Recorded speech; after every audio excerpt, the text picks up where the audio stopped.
George Gascon, welcome back to the special report. Good to see you. There are different ways to interpret the recall election barely failing to qualify. Do you see this as a vindication, proof that LA County voters support your policies, so it's time to double down on them? Or do you see this as a warning sign, an indication you should maybe take a more moderate approach? Look, I think it's important to recognize that there are many components to this. I think, first of all, I do see a recall election where nearly $10 million were spent, an unprecedented number of people were contacted. There were 3.5 million people that received a petition in their homes, in addition to the signature gatherers. And even under all that, and all that money was spent, they were unable to get the signatures. Having said that, the reality is that people are wary. There are people that they feel that they're unsafe, and part of my work is about acknowledging that and trying to deal with those fears. And to that end, I will continue to do so. But I think it's important to recognize also that the large majority of the voters and the large majority of the community not only did not support the recall, but they have supported me. So again, it's important for me to acknowledge those that are feeling insecure and to work with that and try to work to get to a better place. And for me to continue to do the work in ways that obviously will improve the delivery of our services. So do you see this as a vindication? Or do you see this as, okay, it's time to change some of the policies? I'm not sure that it's a vindication. Look, I think a sign of good leadership, in fact, I think a sign of being a good person is to continue to evolve and to learn and to adjust as conditions change. And I will continue to do so. I've done so for my entire life. I certainly done it in the last year and a half or so that I've been in office. And I will continue to do so because at the end of the day, my goal is to do the very best I can to provide the highest level of services that we can in our community. And to that end, I'm going to continue to do the work. And what I'm doing today is a little different than what I did a year ago.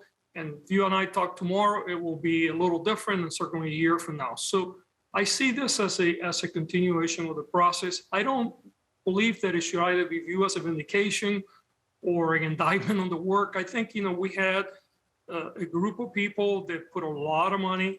I think there was a substantial amount of misinformation that was given out there. But nevertheless, the underlying facts that many people in our community feel insecure, and part of my work is trying to get to a better place.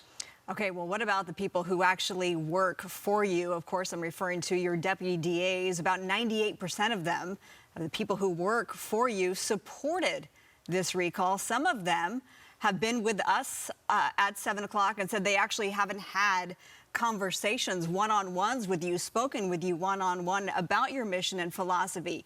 Isn't there value in sitting down with them individually or even in a group setting to establish dialogue and at least attempt to heal those relationships?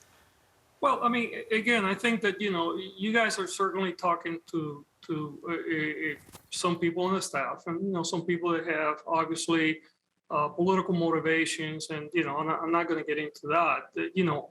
I have and will continue to talk to the members of my staff. I understand that there is a perception that there is a tremendous amount of opposition, but yet when you see the day-to-day work, you see some of the emails that I get, there's another side to this. Having said that, I think that the period of time when I came into office was unprecedented. We were under COVID. For a good year and a half or so, I visited offices that were nearly empty. Things are evolving into a different place, and part of this gives me an opportunity to begin to start getting closer to many members of our staff, and I will do so. And again, look, I mean, there's always room for evolution, and there's always room for looking for different ways to do things, and I will continue to do so, both internally and externally.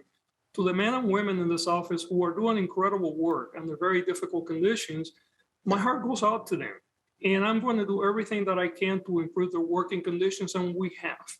For those that disagree with me, sometimes there's going to be a place where we're going to reach, get to a different place, and sometimes we're going to agree to disagree, and that's perfectly okay. We have a very smart workforce. The culture of prosecutors is one that is deeply embedded in how we have been doing business for the last 30 years, and I respect all of that, and and I'm going to do the best that I can. But at the end of the day, I was voted in a very clear platform. And I want to make sure that we continue to do the work that is going to make our community not only safer today, but safer for future generations. And that cannot include mass incarceration and the systemic racism that has plagued the system. We need to evolve from there. And that is a major component of what motivates me to do the work every day. Is how do we balance getting to a more just system at the same time that we create safety. And the other component to this that is often unspoken, the reality is that on a daily basis, the district attorney really has very little influence in the day-to-day impacts of crime. We deal with holding people accountable, people that are dangerous, perhaps being incapacitated, long-term policy, but crime swings on a day-to-day basis. Look, if you look at very conservative counties around the state, like Kern and Sacramento, their per capita violent crime has gone up under very conservative district attorneys.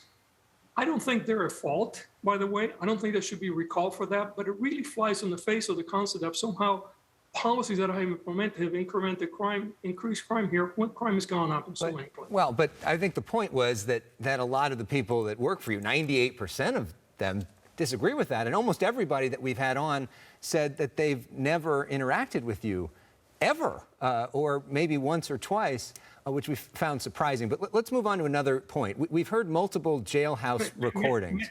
May I just go back to this for a second? Because I think it's important to understand the scope of, this is an office of about 2,200 people. And I'm very familiar with the people that you guys talk on a regular basis. But even when there was a vote of no confidence, I happen to know a lot of people that call me and reach out to me and say they were being badgered. If they had not responded, they were being singled out. They were being harassed in the workplace. They were being told that this was going to go to an independent person in Canada, that they wouldn't know how they reply. So they were bullied. They were bullied into voting no confidence. I have to tell you that some people say as much, but look, I think this is water under the bridge. I like to focus on the future because I want to make sure that those that are doing the job, and that's the majority of the people in the office, get the support and they get the things that they need in order to do the work well. And I'm going to be here for them. We've heard multiple jailhouse recordings where criminals are praising you and feeling like they'll get lighter sentences with you in charge. One convicted murderer even said that he wanted to tattoo your name on his face because you got his sentence reduced, saying you're a champ. Why do you think prisoners feel that way about you, and what can you do to change that perception? Well, I think that you need to look at what happened, right? Because we have seen that not only with that gentleman, we saw that also with the gentleman that murdered Jackie Avant, and he wound up going to prison for over 100 years. And that gentleman that you're talking about also will probably spend the rest of his life in prison. So I think it's important also, look, jailhouse calls, interestingly enough, have been going on for generations. We have seen sometimes at the risk of violating a lot of confidentiality and certainly other issues, we have seen jailhouse calls being carefully placed by some people in the public arena to try to embarrass me. This is a large county. We prosecute over 100,000 people a year. Have they been some of those calls? They have been. Do I question the wisdom of those people think that they're going to be treated somehow differently? Because in fact, they haven't been, in some cases very harshly. It is what it is. But I think that, there is certainly an element that has been fighting this work, and things that would never happen under normal conditions have happened. And you're getting access to, like some of those calls that are unique in the way that they have been presented. But look, it is what it is. The reality is you have to look at the bottom line. Was this person given a break in any way or shape? No, he was treated very harshly, by the way, because he deserved to be treated harshly. Look, you have been in office for more than a year and a half. You've faced 2 recall efforts. Granted, you have succeeded that, beaten those recall efforts, but we all have regrets. What regrets do you have in your first year and a half in office? Well, look, I mean, the coming into office during the pandemic was very unsettling. I'll be the first one to tell you that not only I did not have any idea how to deal with it, I don't think anybody else did. Looking back, there are things that I'm doing differently today that I did when I first came into office. And as I mentioned before, I believe that as a human being, a sign of, just being a good person is to recognize that you have to continue to evolve and look for better ways to do things. And I will continue to do so. Are there things, that I should have, that looking back today with the knowledge that I have today, could have done differently? Absolutely. And we are doing some of those things. But, it's always easier to look in the rearview mirror, right? So that old saying, being a Monday morning quarterback always works better than when you're actually in the field playing the game. What specifically?